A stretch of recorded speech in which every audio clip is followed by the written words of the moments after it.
முரளி சிக்கனில் என்னடா செய்ய? நம்ம கருவேப்பிலை மிளகு மசாலா போட்டு சிக்கன் செய்யுமா?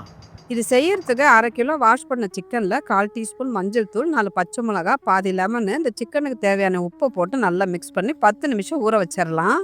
ஒரு பேனில் ஆயிலை சேர்த்து சூடானதுக்கப்புறம் இடித்த இஞ்சி பூண்டு, சின்ன வெங்காயம், கருவேப்பிலையை சேர்த்து நல்லா வதக்கிட்டு கட் பண்ண ஒரு தக்காளியும் 1/2 டீஸ்பூன் மிளகாய் தூளும் சேர்த்து நல்லா வதக்கி விட்டுடலாம். இப்போ மேரினேட் பண்ண சிக்கனை போட்டு மிக்ஸ் பண்ணி 5 நிமிஷம் மூடி வச்சு எடுத்தா இந்த அளவுக்கு தண்ணி விட்டுடும்.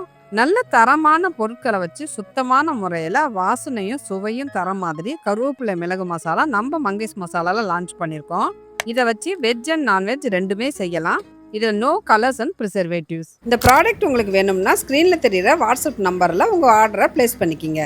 நம்ம மசாலாலேருந்து 2 டேபிள் ஸ்பூன் சேர்த்து மிக்ஸ் பண்ணிவிட்டு 5 நிமிஷம் வேக வச்சு நல்லா பிரட்டி எடுத்தால் டேஸ்டியான சிக்கன் வறுவல் ரெடி ஆகிடும். நான் இன்றைக்கி ட்ரையாக தான் செஞ்சுருக்கேன். கிரேவியாக வேணாலும் நீங்கள் செஞ்சுக்கலாம்.